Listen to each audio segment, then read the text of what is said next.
es esmu dzīvības maize.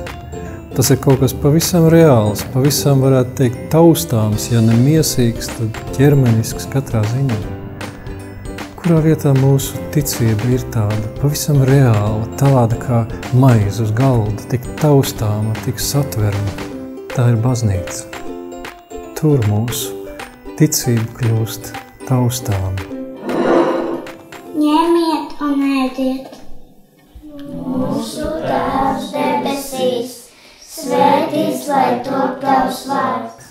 Baznīcas dienās mēs piedzīvojam lielu prieku. No tā pirmkārt, ka mēs sastopam citu, mēs ieraugām, cik mūsu baznīca ir dažāda un plaša, bet tomēr vienota, vienā ticībā, vienā atklāsmē, vienā kungā.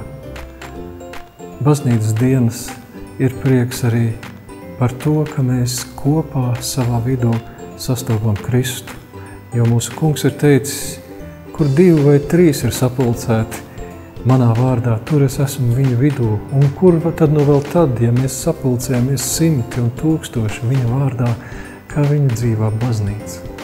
Dievs man ir aicinājis radīt notikumu, kurā Kristus ir klāt un sniedz mums prieku, stiprinājumu un pats sevi kā dzīvības maizi. Es aicinu visus priecīgi ar entuziasmu piedalīties mūsu baznīcas dienās.